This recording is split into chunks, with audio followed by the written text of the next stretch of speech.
नाज़रीन, इस वक्त हम रूडा के हेड ऑफिस मौजूद हैं और हमेशा की तरह जब हम उनके इनिशिएटिव्स की बात करते हैं और रूडा की तरफ से डिफरेंट प्रोजेक्ट्स जो ऑनगोइंग हम इतने सालों से कवर भी कर रहे हैं और आपको दिखा भी रहे हैं, उसी बारे में हम बात करेंगे। और उसके साथ साथ जो एक नया इनिशिएटिव लिया जा रहा है रूडा की तरफ से, लो कॉस्ट हाउसिंग, और मैं समझती हूँ कि जब भी कोई भी ऐसा इनिशिएटिव लिया जाता है उसको अप्रिशिएट करना चाहिए, ख़ासतौर पर आजकल के दौर में जब बहुत ज़्यादा हमारी हालात इस तरह के हैं कि हर कोई अपना घर अफोर्ड नहीं कर सकता। तो गवर्नमेंट इनिशिएटिव के बाद रूडा का ये एक और additional initiative in that matters a lot. इस पर हम बात करेंगे। हमारे साथ डायरेक्टर स्पेशल इनिशिएटिव CSR और डाइवर्सिटी मौजूद हैं, फातिमा अली खान साहिबा, उनसे हम बात करेंगे। अस्सलाम वालेकुम जी। क्या हाल है जी आपके? जी बिल्कुल खैरियत से। एक तो I would like to appreciate this project, क्योंकि जब भी कोई ऐसा प्रोजेक्ट आता है जिसमें कुछ लोगों के ख्वाब जो वो सारी ज़िंदगी देखते हैं वो पूरे होते हुए नज़र आते हैं, एक उम्मीद मिल जाती है उनको कि शायद हम भी इसमें अपना छत, अपनी घर, जो मरीम साहिबा का नून लीग की हुकूमत का एक इनिशिएटिव दिया, अपना घर अपनी छत, हमें भी शायद मिल जाए। तो रूडा ने उसमें अपना जो है ना वो मीठे में और गुड़ डाला है। ज़रा इस प्रोजेक्ट के बारे में बताइएगा। Bismillahirrahmanirrahim. Assalamu alaikum. As I've been very kindly introduced by my host, I'm heading the Special Initiatives CSR and Diversity Department. जैसे कि मैडम साहबा ने फरमाया कि रूडा ने मीठे में और गुड़ डाल दिया है, वो उन्होंने बिल्कुल ठीक कहा। और जैसे कि हमारी मैडम CM साहिबा का विज़न है कि पंजाब की हर लो इनकम फैमिली को अपनी छत मिले, रूडा ने उसी विज़न को आगे बढ़ाते हुए ये एक बहुत बड़े प्रोजेक्ट का, बहुत फ्रूटफुल प्रोजेक्ट का इनेकाद किया है। रूडा आपको पता है बेसिकली हाउसिंग डिपार्टमेंट के अंडर काम करता है, एक अथॉरिटी है।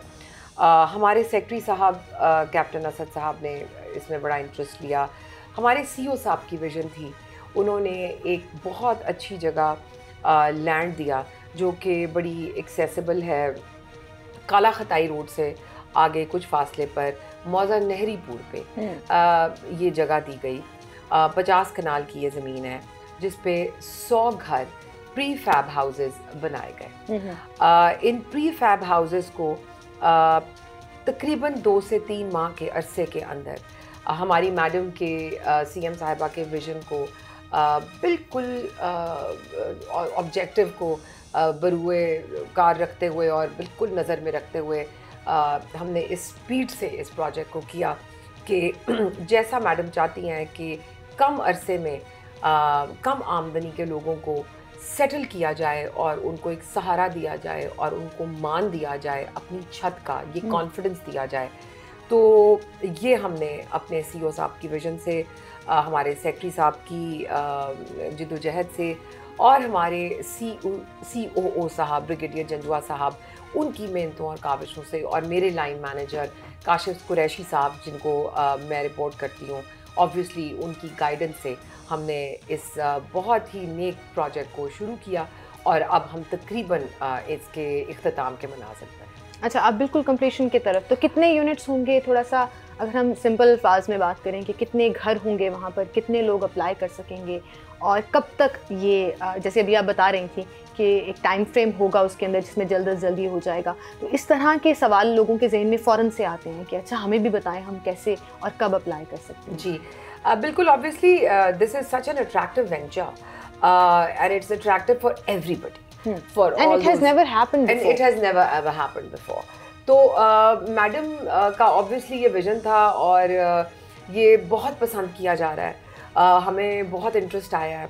हमें बहुत लोगों ने, जिन लोगों ने भी सुना है, उन्होंने बहुत ज़्यादा अप्रिशिएट किया है इसको। CEO साहब को भी बहुत ज़्यादा अप्रिसिएशन मिली है इस चीज़ के ऊपर, और सेक्रेटरी साहब ने भी बड़ी तसल्ली का इजहार किया है। बल्कि एक लम्हा बलम्हा CEO साहब और सेक्रेटरी साहब और हमारे जो कॉम्पिटेंट अथॉरिटी हैं वो इस बारे में मालूम करना चाहते थे कि अब किस स्टेज पे प्रोजेक्ट गया है, अब क्या हो रहा है प्रोजेक्ट में। मॉनिटरिंग मुसलसल चल रही है, because me and my team members have been going there, monitoring it ourselves, और अभी रिसेंटली सेक्रेटरी साहब और CEO साहब इमरान अमीन साहब और ब्रिगेडियर जंजुआ साहब जो कि चीफ ऑपरेटिंग ऑफिसर हैं इस अथॉरिटी के, वो तीनों वहाँ गए हैं। इंजीनियरिंग टीम्स भी वहाँ पे थी, स्पेशल इनिशिएटिव टीम्स भी वहाँ पे थी, लैंड डिपार्टमेंट की टीम भी वहाँ पे थी। तो सब ने उनको एक फिनिश प्रोडक्ट की बड़ी अच्छी ब्रीफिंग दी है। आपका सवाल कि क्या फैसिलिटीज़ होंगी, ये 4 मरले पे बने हुए सेमी डिटैच्ड हाउसेस हैं, ठीक है। सो 2-2.25 मरले का एक घर है, इसमें 2 कमरे, एक बरामदा, एक किचन, एक वॉशरूम है। और मैं आपको जो इसकी सबसे अच्छी बात बताऊं कि ये जो UNSDG गोल्स हैं, UNSDG goals of self sustainability, ये इसके ऑब्जेक्टिव को बहुत ज़्यादा मद्देनज़र रखते हुए बनाए गए। अब मैं आपको बताऊं कि it's a proper low cost housing community there. ना सिर्फ ये कि उसमें हमने ग्रीन एरियाज भी दिए हैं, उसमें बाकायदा एक पार्क है। पार्क के अलावा वहाँ पे सेल्फ सस्टेनेबिलिटी के अंसर को बहुत ज़्यादा पेश नज़र रखते हुए हर घर के आगे एक पैच है जिसमें वो फ्रूट एंड वेजिटेशन गार्डनिंग भी कर सकते हैं, जैसे नॉर्मली प्राइवेट हाउसिंग सोसाइटीज में जी बिल्कुल। जैसा आप किचन गार्डन्स कह सकते हैं, हमने उनको बैकयार्ड किचन गार्डन तक स्टार्ट करके दे दिया। अब जब इंशाल्लाह आप साइट के ऊपर देखेंगे उनकी तस्वीरें वगैरह, तो the plantations have already been done, बल्कि अब तो पौधों में से कोंपलें निकलनी शुरू हो गई हैं। So much so RO plants लगाया गया है, क्योंकि ऑब्वियसली पीने का साफ पानी एक बेसिक नेसेसिटी, एक बेसिक रिक्वायरमेंट है हर इंसान की, बिल्कुल इवन जानवरों की भी, इंसानों की तो ऑब्वियसली। तो RO प्लांट वहाँ पे लगा है। और ये जो एनर्जी का एक हमने जरिया बनाया है, that's also a green energy project. This project is a green energy project. उधर सोलर की सहूलत हर घर, हर यूनिट को दी गई है। अच्छा, और तकरीबन 3 से 4 kVA का सोलर प्लांट हर घर के ऊपर लगाया गया है। Not only this, I would like to apprise you that we've built a small school there also, which can also be used as a vocational training institution and a small school for the community. And there is a dispensary as well nearby. और एक बात मैं आपको बताऊं कि ये area choose करने की वजह एक ये भी थी मौजा नेरीपुर काला खताई रोड पे, कि इसकी विसिनिटी में I think with in 15 to 16 feet वहाँ पे ऑलरेडी सरकारी स्कूल मौजूद हैं। So this area was very very carefully and very strategically chosen by our CEO and the competent authority. और मेरे ख्याल से ये जो आप मुझे सारी डिटेल्स बता रही हैं, इससे एक चीज़ जो मैं हमेशा बोलती हूँ कि रूडा का कोई भी प्रोजेक्ट उठाकर देख लीजिए, वो ऐसे ही एक बोर्ड रूम में बैठकर मीटिंग हुई और प्रोजेक्ट स्टार्ट हो गया नहीं होता। उसके ऊपर हमेशा रिसर्च होती है, इंटरनेशनल स्टैंडर्ड्स को मुहैया किया जाता है, कंपेयर किया जाता है। और मैं ऐसे बहुत से प्रोजेक्ट्स के नाम ले सकती हूँ जो रूडा ने शुरू किए। और अभी जैसे हम जब बात करते हैं, महमूद बूटी जो डंप यार्ड है उसको किस तरह से मतलब बिल्कुल चेंज कर दिया, 180 नहीं 360 पे घुमा दिया उस प्रोजेक्ट को, कि आप एक्सपेक्ट नहीं कर रहे थे। अब आप जिस लो हाउसिंग प्रोजेक्ट की बात कर रही हैं, कभी किसी ने नहीं सोचा था कि ऐसे लोग जिनकी इनकम नहीं है, जिनके पास पैसे नहीं हैं और शायद वो कभी ज़िंदगी में अपना घर बना ना सके, उन्हें एक ऐसा घर मिल सकता है जो बिल्कुल एक प्राइवेट एक्सपेंसिव हाउसिंग सोसाइटी की लुक देगा। बिल्कुल उसमें आपको सोलर प्लांट की जो फैसिलिटी मौजूद है वो आपके लिए इन अ लॉन्गर रन, जो बिजली के बिलों का रोना हमारी आवाम रो रही होती है कि बहुत एक्सपेंसिव है, अफोर्ड नहीं हो पा रहे, उसके लिए हेल्प करेगा बहुत। तो आई थिंक एवरी, और किचन गार्डनिंग का आपने जिक्र किया तो वो एक उसका एक अलग बहुत बड़ा बेनिफिट है जो कम्युनिटी को एज कम्युनिटी अडेप्ट कर लेना चाहिए, लेकिन हम नहीं करते हैं। तो द पॉइंट इज कि हर तरह से सोचकर, और RO प्लांट एग्जैक्टली, सो हर तरह से सोचकर, हर एंगल पर सोचकर किसी भी प्रोजेक्ट को शुरू करना बड़ा मैटर करता है। आई थिंक वो प्रोजेक्ट्स जो हैं वो लास्टिंग भी होते हैं। बिल्कुल। पहले तो आपने बात की महमूद बूटी डंप साइट की, हमारी इंजीनियरिंग टीम ने, और हमारी एक बड़ी कॉम्पिटेंट मैडम है, मैडम नादिया, उनका बड़ा कंट्रीब्यूशन है इसमें। She is an environmentalist. और हमारी इंजीनियरिंग टीम का बहुत ज़्यादा इसमें ब्रिगेडियर वहीद साहब के अंदर बहुत कंट्रीब्यूशन है। हमारे CEO साहब का विजन है बहुत, because obviously he is a very fast sighted technocrat also, he's an expert in his field. तो इसको बहुत ज़्यादा उन्होंने फोकियत दी। और ये जो आपने बात की कि जो ख्वाब है जिसमें all amenities and facilities are present, we always wanted कि हम जो कोई अब चीज़ करें, जिस तरह का मैडम सीएम साहिबा का विजन है, तो it should be very very self sustainable. और एनर्जी का जो आपको पता है जो प्रॉब्लम है, वी मेड श्योर कि इस CSR एक्टिविटी करने में हमने इसको सबसे ज़्यादा प्रायोरिटी दी है कि एनर्जी का जो कॉन्सेप्ट है, एनर्जी का जो प्रॉब्लम है, उसको ज़रूर इसमें कॉम्बैट किया जाए। बिल्कुल सही। एंड आई थिंक जो जिनको भी ये घर मिलेंगे, जो भी उसका तरीक़ार होगा, वो डेफिनेटली अनाउंस कर दिया जाएगा बाकायदा इनॉग्रेशन के बाद, तो they will be the lucky ones, क्योंकि इन अ लॉन्गर रन उनको इसका बहुत फ़ायदा होने वाला है। सिर्फ घर और छत नहीं मिलेगी, और भी बहुत से बेनिफिट जो अभी हम बात कर रहे हैं उस पर मिलेंगे। अच्छा, इसी में मैं, चूँकि मुझे ब्रेक की तरफ जाना है, लेकिन इन दी एंड में एक चीज़ और जिक्र करना चाहूँगी, जहाँ मैंने इतने प्रोजेक्ट्स का जिक्र किया, जो आपका चहारबाग का प्रोजेक्ट है, उसी के पास एक ऐसी जगह है जिसको आप लोग इंटायरली चेंज और ख़ूबसूरत, और वहाँ के लोग उन्हीं के घरों में, वहाँ पर आप जो पूरा एक मॉडल विलेज, जो नथ विलेज की मैं बात कर रही हूँ, थोड़ा सा उसके बारे में भी बताइएगा, क्योंकि that is also and very interesting kind of a project जो रूडा ने शुरू किया, और मुझे खुद पर्सनली भी वो बड़ा पसंद है कि किस तरह से वहाँ के रहने वाले लोगों के लिए एक बेहतर ज़िंदगी, क्वालिटी ऑफ लाइफ उनकी वहाँ पर बेहतर की जा रही है। बिल्कुल, quality of life of living. जी बिल्कुल।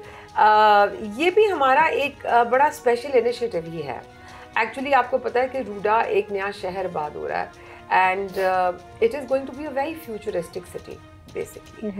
बट जिस तरह बाकी शहर आबाद हुए या बाकी बहुत बड़ी बड़ी हाउसिंग सोसाइटीज़ आबाद हुई, और उन्होंने विलेजर्स को और विलेज लाइफ को बिल्कुल एक चार दीवारी में कंटेन कर दिया, और उनको उस सारे सिस्टम का हिस्सा नहीं बनने दिया, और उनको एक अलहदा से स्लाइस आउट कर दिया।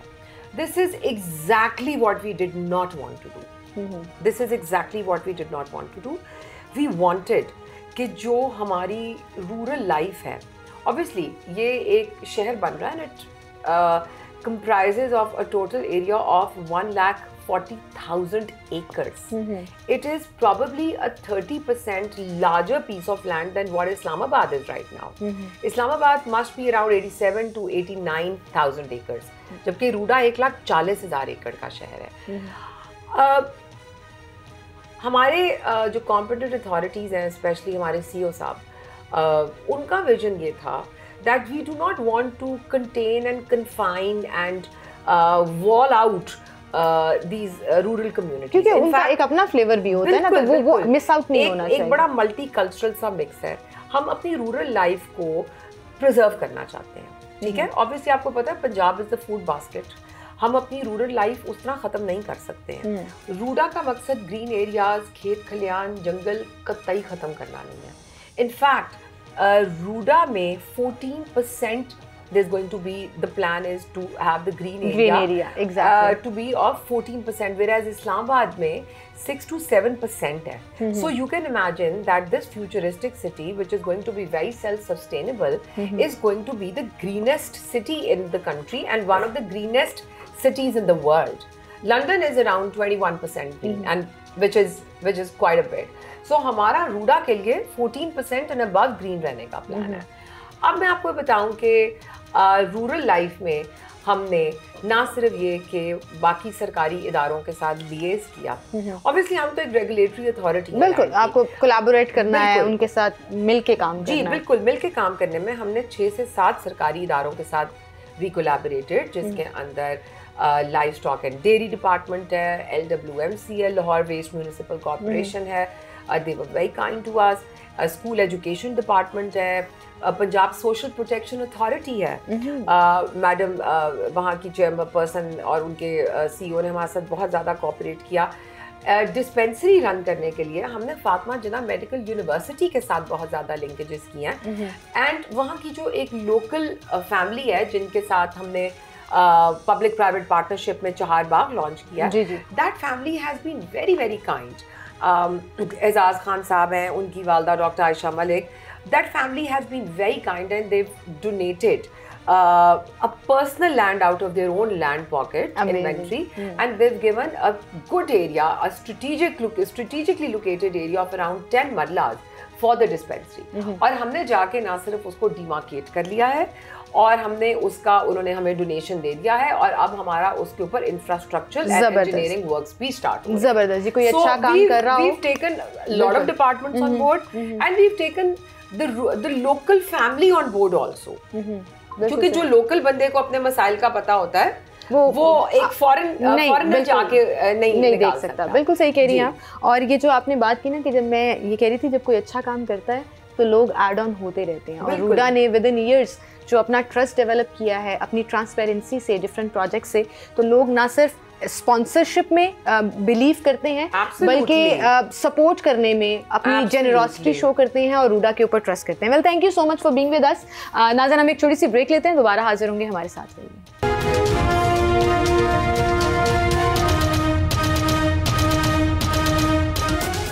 वेलकम बैक नाज़रीन, एक बार फिर से आपको खुशामदीद कहेंगे। और जब हम लो कॉस्ट हाउसिंग प्रोजेक्ट की बात करते हैं तो यूटिलिटीज़ और वहाँ पर मिलने वाली फैसिलिटीज़ बहुत मैटर करती हैं। अभी जैसे मैं डॉक्टर फातिमा मैडम से बात करी थी, डायरेक्टर ने जो इस पूरे प्रोजेक्ट को देख रही हैं, उनसे जब जिक्र हुआ तो मुझे बड़ी खुशी हुई कि इस पूरे प्रोजेक्ट में हर चीज़ का, हर एस्पेक्ट का ख्याल रखा गया है। यूटिलिटीज़ की मद में थोड़ा सा इस पर हम मज़ीद बात करेंगे। डायरेक्टर यूटिलिटीज़ हमारे साथ मौजूद हैं, हिदायतुल्लाह खान साहब, उनसे मैं गुफ्तगू करना चाहूँगी। अस्सलाम वालेकुम सर। सबसे पहले तो this is an amazing project जो रूडा ने इनिशिएटिव लिया है गवर्नमेंट के बाद, पंजाब गवर्नमेंट के बाद रूडा ने उसके अंदर जो है वो अपना हिस्सा डाला और एक खूबसूरत चीज़ जो है वो इंट्रोड्यूस कराई जो अब कंप्लीशन के बिल्कुल करीब पहुंच गई है। थोड़ा सा इसमें बताइएगा कि इस लो कॉस्ट हाउसिंग प्रोजेक्ट में जो एक कम्युनिटी लो कॉस्ट हाउसिंग के नाम से बनाई जा रही है, यूटिलिटीज़ के मद में क्या क्या फैसिलिटीज़ हैं? जी, बेसिकली इस प्रोजेक्ट में हमने स्टैंड बाय सोलर सिस्टम दिया हुआ है, कमर्शियल पावर दी हुई है। हर घर को हमने एक एनालिसिस किया कि अगर एक 3 मरले का घर हो, लेट्स सपोज, या जो नेपरा अलाउ करता है या लेस्को अलाउ करता है, जो डेस्को है कंसर्न, कि उनकी मंथली एवरेज यूनिट्स कंजम्पशन क्या है, तो वो ऑलमोस्ट वेरी करती है 200 से 250 यूनिट्स। और हमने पीक का लिया एवरेज समर्स, जहाँ पे ज़्यादा ज़रूरत होती है बिजली की, घर में सारी अप्लाइंसेस ऑन होती हैं, तो it's around about 200 and 250 units. हमने उसी के मुताबिक इसको डिज़ाइन किया कि हम हर घर को 250 यूनिट की बिजली प्रोवाइड कर सकें, और वो भी स्टैंड बाय में। स्टैंड बाय मीन्स एक तो हमने रिन्यूएबल करना है, it's solar which is installed 3 kilowatt का system on each house, each unit. Secondly the commercial power is available there to feed and serve at the night, क्योंकि solar obviously with backup है, लेकिन हमें साथ commercial power भी चाहिए जो रात को उनको सर्व कर सके। And both can produce 200 and 250 units, दोनों प्रोड्यूस कर सकते हैं जी। और इसमें कॉस्ट डिफरेंस कितना आएगा, थोड़ा इस कैलकुलेशंस को बताइएगा कि कोई अगर ये सोच रहा है कि उसने यहाँ पर अगर उसको यहाँ घर मिल जाता है तो इन अ लॉन्गर रन, जैसे मैं ये देख रही हूँ कि ये सिर्फ अपना घर अपनी छत के नाम पर उनको एक गिफ्ट नहीं मिल रहा, एक लो कॉस्ट के ऊपर आपको अपनी छत नहीं मिल रही, बल्कि इन अ लॉन्गर रन आपको बड़े फ़ायदे होने वाले हैं। जैसे अभी आपने सोलर का जिक्र किया कि वहाँ पर सोलर इंस्टॉल हो चुका है और वो हर घर को, हर यूनिट, कुछ स्पेसिफिक यूनिट्स हैं जो आप लोगों ने डिसाइड किए प्रोवाइड करेगा। बिजली के बिलों पे सादा अल्फाज में बात कर लेते हैं, फ़र्क पड़ेगा, लोगों को लगेगा कि लॉन्गर रन में बड़ा फ़ायदा हो गया। जी, आजकल मैम हम सारे इस माशरे में रहते हैं, जो सबसे बड़ा मसला बजट को मैनेज करना है वो यूटिलिटीज़ के bills. We are all facing the same problem, क्योंकि जो करंट टैक्स रिजीम है इसमें ज़्यादा टैक्सेशन है बिल्स के अंदर। सो यहाँ पे हमने देखा कि अगर हम सिर्फ कमर्शियल पावर पे रिलाई करें तो वो यूनिट बहुत महंगा है, और वो जिन लोगों को ये घर अलाट हो रहे हैं उन पे एक एक्स्ट्रा बोझ आएगा उनकी बजट में। सही। लिहाजा हमने सोलर को ऐड किया, जो कि फ्री ऑलमोस्ट उनको सन एनर्जी से यूनिट्स बन रहे हैं। इससे उनके अगर एक माहाना आमदन का, अगर मैं आपको एक सिंपल मिसाल दे दूं, अगर कोई बिल आएगा लेट्स सपोज 10,000 फॉर 3 मरला का घर, लेट्स सपोज, तो जो उसने पे करना 10,000 रुपये पर मंथ, यहाँ पे क्योंकि सोलर की एडिशन की वजह से उसको 7 से 8,000 रुपये बचत होगी। वो सोलर बिजली जनरेट करेगा जिससे उनके ऊपर वो बोझ नहीं आएगा। यानी कि वो बिजली के बिल की मद में हमने एवरेज रखे हुए हैं कि वो 2 से 2,500 रुपये इन्फ्लेशन मिला के for the next 5 years maximum up to 4,000 वो पे करेंगे, जिससे दूसरा वन फ्यूल रिजीम है, गैस ऑब्वियसली आजकल शॉर्टेज है हमारे मुल्क में, तो वो उसी अपने घर की हीटिंग कूलिंग दोनों के लिए उसी बिजली का इस्तेमाल करेंगे 24/7 और 12 months in air वो अवेलेबल है। ज़बरदस्त जी, आपने एग्जैक्टली मेरे सवाल का जवाब दिया है कि कितनी बचत हो सकेगी उनकी यूटिलिटी बिल्स की मदद में और किस तरह से वो इसको यूटिलाइज़ कर सकेंगे। तो ये एक बड़ा बेनिफिशियल और प्लस पॉइंट है। इसके साथ आरओ प्लांट जो है वो भी वहाँ पर इंस्टॉल और साफ़ पानी के लिए भी मतलब फोकस किया गया है इस कम्युनिटी में, इस लो हाउसिंग प्रोजेक्ट में, कि साफ़ पानी जो है वो कहीं पीछे ना रह जाए। हमने इसके ऊपर भी काम किया। जी मैम पानी का जो आपने जिक्र किया, बेसिकली हमारे कुछ टेक्निकल पैरामीटर्स होते हैं जिनको हम कहते हैं TDS। वो हम कैलकुलेट करते हैं कि किस एरिया का TDS क्या है। अगर वो 1000 से अबव हो तो वहाँ पे आपको किसी किस्म की फिल्ट्रेशन प्लांट की ज़रूरत पड़ती है। लिहाजा हमने जब यहाँ पे ये प्रोजेक्ट स्टार्ट करने से पहले ही बाकी टेस्टिंग्स के साथ साथ पानी की भी टेस्टिंग की, तो हमें पता चला कि TDS हाई है। We need a mineral water filtration plant. So we added the best in quality, the best in market, the RO plant. और जो एक is also a source of mineral water to be provided to them 24/7, ताकि उनको अपने घरों में किसी किस्म की मिनरल वाटर की या वो जो आजकल वाटर से रिलेटेड डिजीज़ हैं जो कॉमन है माशाल्लाह आजकल हमारे बच्चों में, छोटे बच्चों में जो बिलो 5 years होते हैं, तो उनसे महफूज रखने के लिए हमने RO प्लांट भी ऐड किया। हालांकि it's a very costly plant to be added in that community, but alhamdulillah we have done it। और मैं सरप्राइज्ड हूँ जी, और आपको थैंक यू बोलना चाहूँगी इन एडवांस रूडा को और इस गवर्नमेंट को भी, क्योंकि नून लीग के इनिशिएटिव के बाद रूडा ने जो ये अपना एक और हिस्सा जो है वो उस इनिशिएटिव में डाला, ये बहुत ज़्यादा अप्रिशिएट करने के काबिल है। वो इसलिए भी कि हम हमेशा ये कहते हैं कि गवर्नमेंट जब भी कोई चीज़ देती है तो पॉलिटिकल नारे तो बड़े लगाए जाते हैं कि इज़्ज़त से दिया जाएगा, इज़्ज़त नफ्स का ख्याल रखा जाएगा। यहाँ बेसिकली प्रैक्टिकली हर चीज़ का ख्याल रखा जा रहा है, वो चाहे साफ़ पानी है, वो चाहे सोलर प्लांट वहाँ पर लगा देना है, वो चाहे ग्रीनलैंड एरिया है या चाहे घर का मैप नक्शा, उन तमाम चीज़ों का ख्याल रखा गया है कि state of the art facilities दी जाएँ। और ये बिल्कुल ना सोचा जाए कि ये लो कॉस्ट हाउसिंग है तो क्वालिटी के ऊपर या किसी चीज़ के ऊपर कॉम्प्रोमाइज़ हो जाएगा। सर कॉम्प्रोमाइज़ नहीं किया गया किसी भी तरह से, किसी भी एंगल से। ये एक ज़बरदस्त it's the best practices in market जो इस वक्त इंजीनियरिंग में एप्लीकेबल है, वो हमने यहाँ पे इम्प्लीमेंट की हैं and it's up to the mark. Good luck sir for that, जब ये कंप्लीट हो और इनॉग्रेशन हो और फिर अल्लाह करे जी ये एक मॉडल प्रोजेक्ट के तौर पर हो। और मैं इन फ्यूचर कहीं ना कहीं दुआ तो कर सकती हूँ, आपने मुझे बताना तो है नहीं कि फ्यूचर प्लान्स क्या हैं, लेकिन मैं इन फ्यूचर दुआ कर सकती हूँ कि इसको एज अ मॉडल लिया जाए और इसको रेप्लिकेट किया जाए ताकि मैक्सिमम लोग जो हैं वो इसका हिस्सा बन सकें। बहुत शुक्रिया सर, आप हमारे साथ मौजूद थे। एक छोटी सी ब्रेक लेते हैं, दोबारा हाजिर होंगे।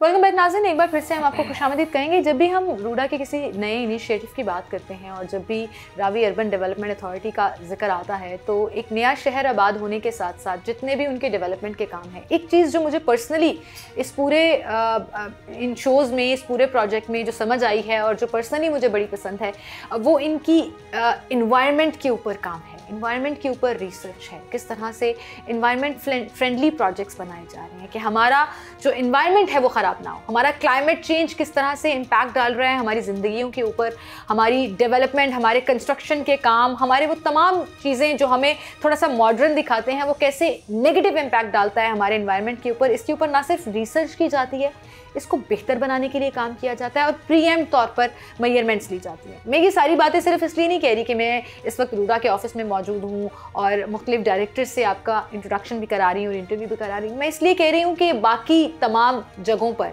शहर में, डिपार्टमेंट्स में बाकी तमाम लोगों को सीखने की ज़रूरत है, because they are working as a model कि हमें एक्चुअली काम करना कैसे है और आगे बढ़ना कैसे है। तो इसी इन्वायरमेंट और क्लाइमेट चेंज के ऊपर रूडा के जितने इनिशिएटिव्स हैं and how do they make it happen, कैसे वो इस एंगल को निगलेक्ट किए बगैर जो इतने सालों से होता आया फ्रंट पर रखे हुए हैं और इस पर काम कर रहे हैं। हम बात करेंगे, हमारे साथ senior director PR, environment and climate change मौजूद हैं, आबिद लतीफ़ साहब। उन्हें मैं खुशामदीद कहूँगी। अस्सलाम वालेकुम सर, क्या हाल है? बिल्कुल सर, ये पूरी तमहीद और तारीफ इसलिए नहीं थी कि आप यहाँ बैठे हुए थे। आप यकीन करिए कि मैं अक्सर ये एग्जाम्पल्स जो हैं वो अपने बहुत से शोज़ में देती हूँ कि लुक एट रूडा, कि वो अगर कोई डेवलपमेंट का काम, कोई इनिशिएटिव लेकर कोई बेहतर काम कर रहा है, वो चाहे जंगल आबाद करने की बात हो, वो चहार बाग हाउसिंग प्रोजेक्ट बनाने की बात हो, वो सफ़ायर बे पर एक मैसिव काम जो अब तक चल रहा है, बैराजेस बनाने से लेकर हर तरह से मुख्तलिफ एंगल्स पर जिक्र करने, इन्वायरमेंट को पीछे नहीं छोड़ रहे, वो क्लाइमेट चेंज को पीछे नहीं छोड़ रहे। क्या इसके पीछे विजन था? क्या एक प्रोसेस है पूरा कि एनवायरनमेंट फ्रेंडली प्रोजेक्ट्स जो हैं वही सस्टेनेबल हैं और इन फ्यूचर उन्हीं की ज़रूरत है हमें? जी, अब बड़ा अच्छा सवाल है आपका। देखिए, ये रूडा जो कॉन्सेप्ट है ये बेसिकली एक एनवायरनमेंट बेस्ड कॉन्सेप्ट है।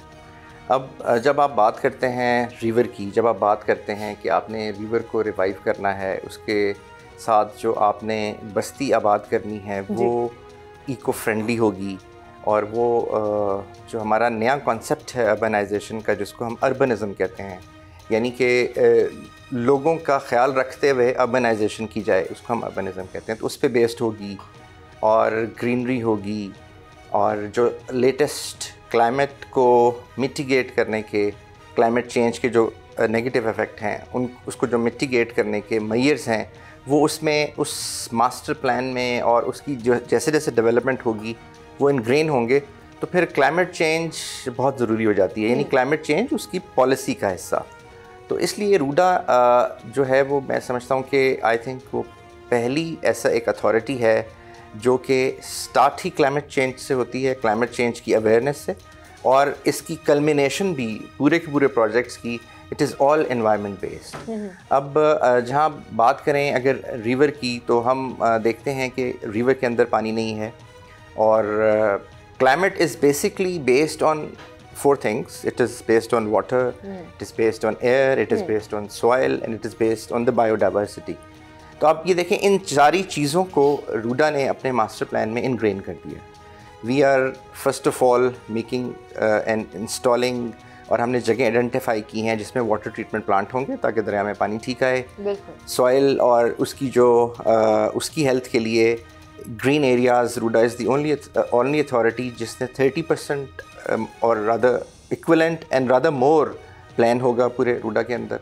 और इसी तरह अगर आप देखें बायोडाइवर्सिटी को, तो जब रिवर रिवाइव कर जाएगा तो all 3 phenomenas of biodiversity will jump start. यानी सबसे पहले तो जो आपके लीजिए rebound within that region of biodiversity, फिर माइग्रेशन जो ऊपर से जो बर्ड्स, एनिमल्स, स्पीसीज़ आएंगे, और तीसरा जो रीवाइल्डिंग मीन्स के जो हम स्पीसीज़ बाहर से लाके जो यहाँ की कंड्यूसिव स्पीसी है वो एक्वेटिक वो डालेंगे। इसके साथ साथ जो प्लांट्स और वो सारी चीज़ें हैं वो भी, जैसे आप गई थी, आपने रकजोक में भी देखा कि यहाँ पे हम नेटिव प्लांट्स को सपोर्ट करें। तो पूरा एक इकोसिस्टम है, एक कॉन्सेप्ट है। इसी तरह जो बिल्डिंग्स बन रही हैं, जो बिल्डिंग्स बनाई जाएंगी वो लीड्स के कॉन्सेप्ट पे हैं, जो यूएस ग्रीन काउंसिल का कॉन्सेप्ट है। फिर वो सारी की सारी बिल्डिंग्स और सारी की सारी स्ट्रीट्स जो हैं वो नॉर्थ साउथ अभी से प्लान की जा रही हैं।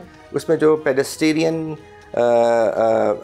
बेस्ड सिटी बनाई जा रही हैं, वॉकेबल बनाया जा रहा है सारी चीज़ों को, कि जब जो मैक्सिमम जो है वो आप एक जगह से दूसरी जगह वॉक करके जा सकें, चीज़ें करीब हों जी, करीब हों। और इसके साथ साथ जो एनर्जी है वो सारी की सारी वो कॉन्सेप्ट ये है कि बाय 2050 जो कि यूएन के सस्टेनेबल डेवलपमेंट गोल्स हैं और जो मिलेनियम गोल्स हैं, 2050 के साथ जब ये शहर की कल्मिनेशन हो रही हो, कंप्लीट हो रहा हो, तो उसके साथ साथ RUDA should already be a net zero city, जो कि it's a very tall claim, but um जो है वो यही है। बिल्कुल सही। और वो जिस एंगल से और जिस रफ्तार से उस तरफ बढ़ रहे हैं, इंशाल्लाह ये बिल्कुल अचीव होगा।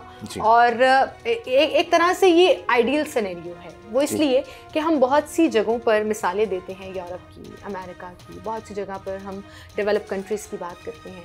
और मुझे याद है कि हम जब किसी एक सड़क का भी जिक्र कर रहे होते हैं तो हम अक्सर गवर्नमेंट को क्रिटिसाइज़ करते हैं, या किसी डिपार्टमेंट को जो भी वो उसको बना रहा होता है, कि ये तो 2-4 साल की प्लानिंग करते हैं और बना लेते हैं, 2-4 साल में वो सड़क भी बैठ जाती है, वो टूट भी जाती है, ना इनका आपस में कोलैबोरेशन होता है। हम वी टॉक लाइक दैट कि सुई गैस ने कभी उखेड़ दी उसी बनाई हुई सड़क को, कभी किसी ने। रूडा के जितने प्रोजेक्ट्स हैं, ना सिर्फ कोलैबोरेशन अमेजिंग है, बल्कि फ्यूचर पर्सपेक्टिव को नज़र में रखते हुए अगली कई दहाइयों की प्लानिंग जो है वो नज़र आती है इन प्रोजेक्ट्स में। शहर हमारा लाहौर शहर जिस तरह बेहंगम तरीके से फैल गया, ये प्लान्ड सिटी बनाना क्या बहुत मुश्किल काम है?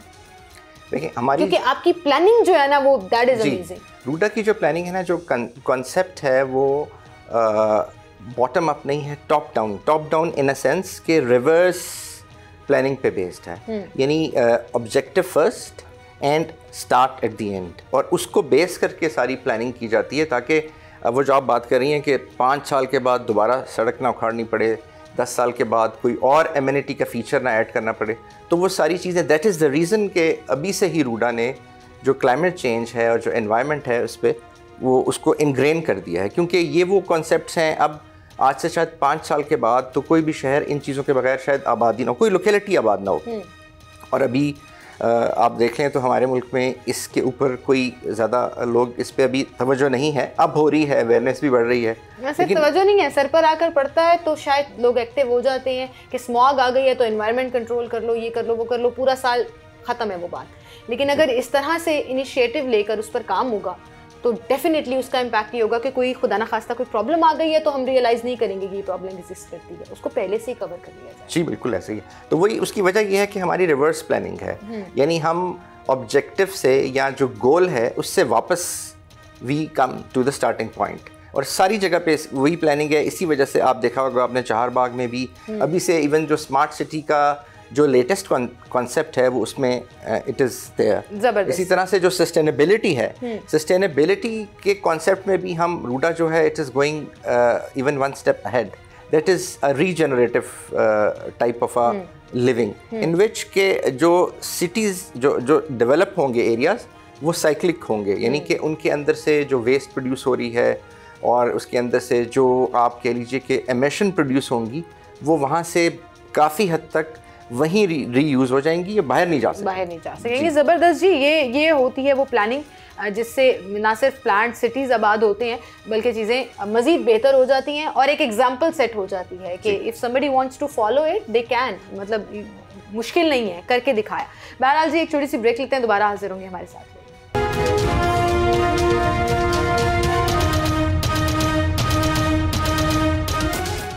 वेलकम बैक नाज़रीन, एक बार फिर से हम आपको खुशामदीद कहेंगे। और जब भी मैं रूडा पे शो करने आती हूँ मैं हमेशा एक्साइटेड होती हूँ कि अब हम ज़रा जानते हैं कि इन फ्यूचर पाइपलाइन में क्या क्या चीज़ें हैं। तो सर इन फ्यूचर ज़रा बताइएगा कि रूडा किन किन एंगल्स के ऊपर काम कर रहा है और आगे हमें क्या अच्छी अच्छी चीज़ें देखने को मिलेंगी। जी बहुत सारे देखिए डिफरेंट सेगमेंट्स हैं रूडा, क्योंकि फेज़ वाइज अब इसकी प्रोग्रेशन हो रही है।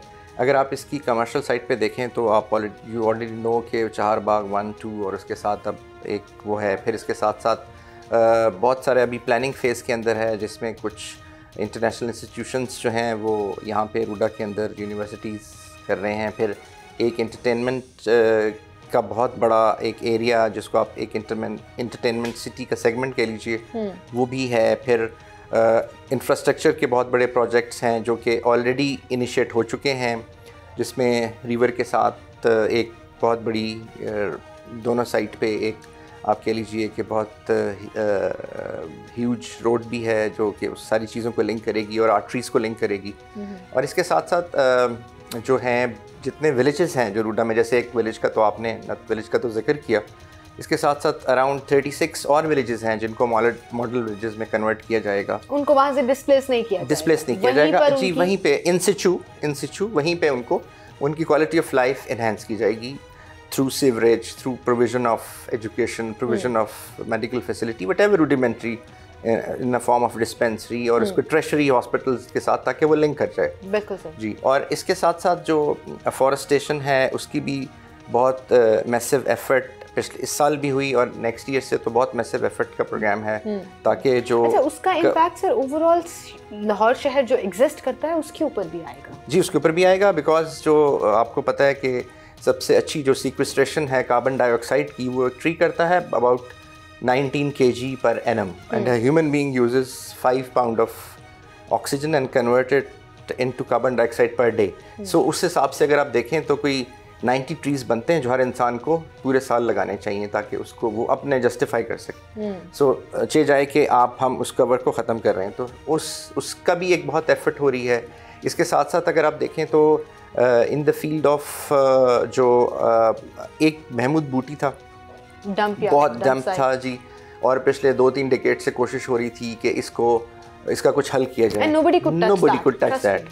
तो रूडा ने ना सिर्फ उसको टच किया, उसको अब we are almost halfway through जो उसको एक ग्रीन पार्क बना रहा है और उसके साथ साथ अगर आप देखें तो उसी के पीछे जो इंडस्ट्रियल एरिया है एंड टिल रिवर, और अगर आप देखें तो ये एक बहुत हिस्टोरिकल जगह है महमूद बूटी की। तो रूडा इज़, ये जो बेन ऑफ द सोसाइटी था, इसको boon of the society RUDA बना रहा है, और ना सिर्फ पूरे महमूद बूटी को रिवाइव कर रहा है, उसके साथ इंडस्ट्रियल एरिया को मॉनिटर किया जा रहा है, उसके अंदर स्क्रबर्स लगाए जा रहे हैं, उनकी पूरी जो सीवरेज का सिस्टम था जिसमें पानी खड़ा रहता था वो सारा रूडा ने नया बनाया वहाँ पे। बिल्कुल बिल्कुल। सारा एक रोड का नेटवर्क भी बन तो गया। लोग दुआएं देते हैं आपको, क्योंकि हम फील्ड में काम करते हैं तो लोग कहते हैं रूडा ने हमारी सड़क भी बनवा दी, हमारा सीवरेज का काम भी करा दिया। ना सिर्फ इंडस्ट्री बल्कि वहाँ के रहने वाले लोग जो शायद इन फैसिलिटीज से महरूम थे, वो शुमाली लाहौर का पूरा इलाका जिसमें वो तमाम महमूद बूटी साइड आ जाती है, जिसमें वो भीनी रोड और वो सारे अहमद टाउन और शरीफपुरा, वो तमाम इलाके में अगर नाम लेना चाहूँ तो उनका बड़ा फायदा इससे, although they are not part of RUDA,